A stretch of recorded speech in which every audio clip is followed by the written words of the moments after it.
Always love getting new blood on the Sports Buffet podcast, especially when people are so dedicated to sports that they love. Jonathan Merryman, sports reporter at ABC 13, joined me on the Sports Buffet podcast earlier this week. We review last week's win for Dale Jr. at Michigan, talk some of the road course that's happening today, and more. It's Jonathan Merryman on the Sports Buffet podcast. Naming another expert to the Sports Buffet podcast, Jonathan Merryman works for ABC 13 as a sports reporter, also a huge NASCAR fan, so who better to help us break down the Nextel Sprint Cup than Jonathan? And let's get rolling with current events here. Dale Jr. winning, big deal for NASCAR, I think, when your most popular driver can get back to victory lane after not having been there in so long. But he's been pretty consistent so far this year. What are your impressions of what Dale Jr. has been doing lately? Lately, I've been really impressed. The start of the year, he obviously started out pretty strong, and I almost kind of thought it might have been like midway through last season when he put together a string of good runs, but it all fell apart there at the end. But honestly, from top to bottom, from the start of the season till now, he's been there, and yesterday just reaffirms it because, like he said yesterday, that 4 years ago they won that race on fuel mileage, and yesterday they flat out whooped everybody in the field. So I don't think he's going to be, the next Jimmy Johnson, but he's definitely back, and he's definitely going to win some more races here in the future. When he's working for the right team with the resources that Hendrick has, but how important is it too with you don't hear a lot about I guess crew chiefs are kind of like your head coach. How good of a match is Steve Letarte for him? I think Steve Letarte is obviously the second best crew chief next to Chad Knaus, and I think it helps them that they're in the same garage. All four of those cars are with the same team: Casey Kane, Jeff Gordon, Jimmy Johnson, Earnhardt Jr. But Jimmy Johnson and Earnhardt Jr. are in the same garage. They work together. I think Letarte and Knaus probably do share notes and work together. They don't probably share everything, but I think they're a good matchup. I think they work well together. And I feel like that they each play a niche role with each other that, Junior may not have had in the past with crew chiefs. The 24 of Jeff Gordon has been running a little bit better as of late after just a horrendous start to the season, but right now still way, way back in points at 20th. And, I think it might have been 2 or 3 races ago how, he was talking about the 24 ran so good, but then they fall back into the field and finish around 13th or so. Is Jeff Gordon's win coming soon? I think Jeff Gordon will get a win by the end of the season. To make the chase, I think Jeff Gordon will need 2 or 3 wins by the end of the season, or by the end of the regular season, and I personally don't see that happening with just the way that luck has gone. And, he may go on a tear and he may win 3 straight, and he may earn a wild card spot in the chase, but that's yet to be determined. I think he has a good shot at running well on the road course coming up this weekend. He's, historically he's ran well on the road courses, so he may be a threat to actually win next week. And then Carl Edwards, too, has kind of been a guy that you haven't heard a ton about this year just because the wins have not been as plentiful as they have been in the years past. Would you be concerned if you're a Carl Edwards fan? I would be concerned if I was a Carl Edwards fan this year. Over my 10 years of watching the sport, it's almost like Edwards will go through a slump, and then the next year they'll come out and win almost everything. I think you look at drivers like Jeff Gordon.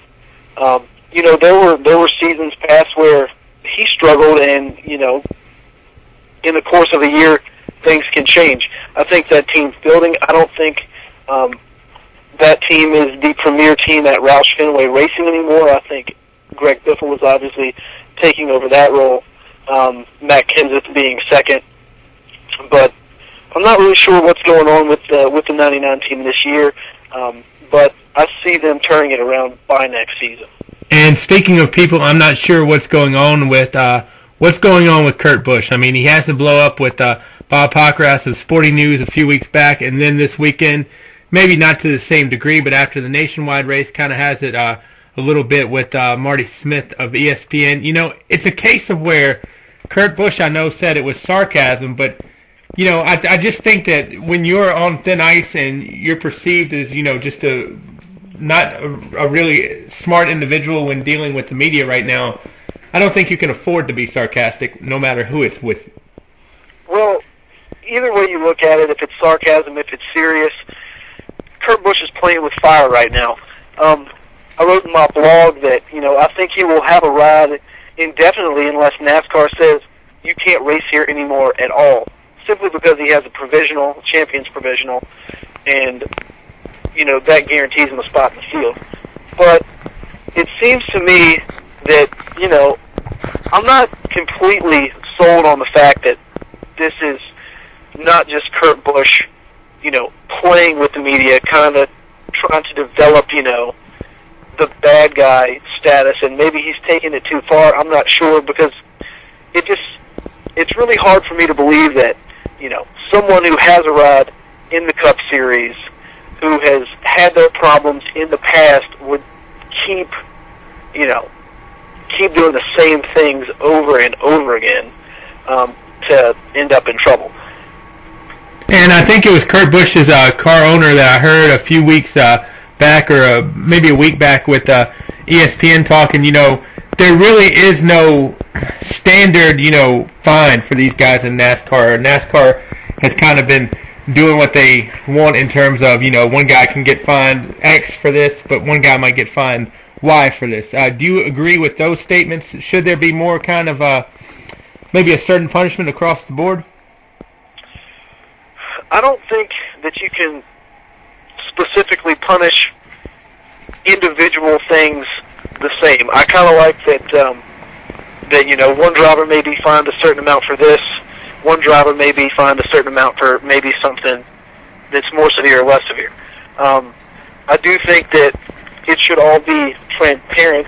I don't think it should be done behind closed doors, but I think NASCAR's doing the right thing with Kurt, disciplining him, and to be honest with you, I think they should probably back off of finding him the money, because honestly, what is a couple grand going to hurt Kurt Busch? I mean, he's a Sprint Cup champion.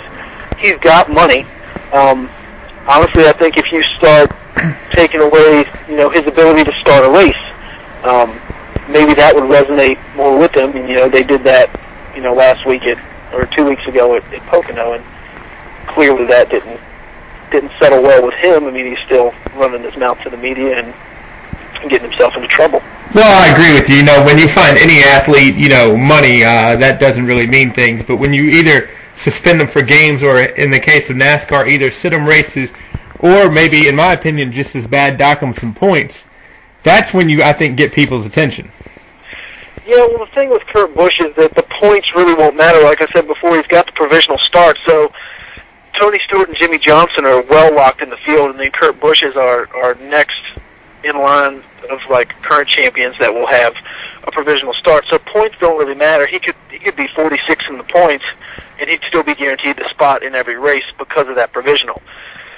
And I understand why NASCAR fines them the money, because they take that money and they do charitable things with it, and I think that's great. But maybe it's something where they do need to maybe up the fines and start handing out more suspensions to drivers who just can't get it through their head that flipping out is not the right thing to be doing. Yeah, and I guess my thing is, when I say points, I'm not necessarily talking about Kurt Busch in this instance, say, but if you take away points from a guy who is either right near the borderline of the chase, or either where it could knock him down chase spots, I think that's where taking points and taking races away is, like we said, a lot more important than taking money. 1 or 2 grand might be a big deal to guys like you and me, but Kurt Busch, that just means can't go to the nicest restaurant a week. You'll have to go to Red Lobster instead, which I'm sure he probably doesn't mind. Oh, yeah. Well, absolutely. I mean, you look at the year Matt Kenseth won the championship, and Dale Jr. was in the hunt for much of that, that season, and Jr. gets out of his car after winning Talladega, and, drops the F-bomb, basically, NASCAR docks some points, and, a lot of Junior Nation thinks that, him being docked points for saying a curse word on live television may have cost him, a chance of winning the championship that year. And I think there's a fine line you have to walk when you start docking points for certain things. Obviously, if it's malicious intent like Kurt Busch had with Bob Pockrass, I'm all for it, dock him the points, but you don't want a lot of gray area because I think NASCAR could come under scrutiny for docking a driver points for saying certain things that may not be harmful to others, but just may not reflect well on the sport. Who would you buy and sell right now in terms of either A, you think they're running really well and they're going to keep it up, or either somebody that, or both actually, somebody that's not running too well right now that you think might start to get hot? Let's see. Everybody's buying Joey Logano stock right now, and I'm not gonna nab that. I do think he may have saved his job last week with the win at Pocono, but I don't think down the stretch he's going to be as consistent as he has been the past few weeks. So I'm going to sell my Logano stock, and I might end up buying a little bit more Casey Kane stock. I think that win at Charlotte kind of pushed that team over the top. I think they're going to have a couple more wins this season. They started out rough, but I think Casey Kane's, he's been putting the finishes together, and I expect to see him in victory lane a couple more times by the end of the season. It is a road course this week, which is a little bit different for some guys. Some guys drive well. Some guys obviously don't drive well. Who would you kind of put some stock into and maybe not put some stock into this week? Well, I think if you ask anyone, Jimmy Johnson, you would want to put stock into at a road course. Jeff Gordon, you would put stock into at a road course. But Marcos Ambrose may be the best road course driver on the circuit now, simply because he has experience on the oval tracks in the big cars, unlike your road course ringers. And he came from Australian supercar racing, which is essentially road course racing. And, he's proven before in the past that, he can win on a road course and he can run up front on a road course. So I'm going to have to buy stock in Marcos this weekend. Is there anybody to you that sticks out as an overrated road course driver that a lot of people hear the name and they think, and I'm not talking about a specialist like a Ron Hornaday or a Boris Said, but is there anybody that sticks out to you as this guy is really not as good as people think they are? Juan Pablo Montoya is the first person that comes to mind. He's won in Indy and he's won on a road course in NASCAR before, but as of late, I don't think his past finishes at road courses have impressed me any. I mean, I don't certainly remember any notable finishes for him at a road course in the past. It might be because there's only 2 a season, but what about Tony Stewart? Tony's hit or miss. Tony's very hit or miss. For a while there, before we rented a new car, he was tearing it up at the road courses. I don't think he's lost anything when it comes to road course driving, and I think that Tony may be a threat to win this weekend. Well, definitely, I did enjoy it, even though I'm more of a junior fan than a junior hater. I did like Tony's comments yesterday about, not all of NASCAR is going to stop and have a party or a moment of silence because it was 4 years ago to the date we're junior. I mean, Tony's, I think, brutally honest, but in a better way than Kurt Busch is with the media. Tony's very brutally honest. Tony can also be a little backhanded sometimes, and I think that's good for Tony Stewart's fan base for him to say, I'm not going to stop and have a party because I didn't win the race. That's an attitude that I think that all the drivers in the garage area have. I don't think Tony Stewart is not happy for Junior because he won the race. Right. I think that's just Tony Stewart being a competitor, and I think that's why Tony Stewart fans love Tony Stewart because, he's not content with second place finish. He wants to get out there and win every race. Jonathan, definitely appreciate your first appearance, and we'll talk NASCAR with you a whole lot more, and we will talk to you very soon. That sounds good, Bob. Thanks for having me on.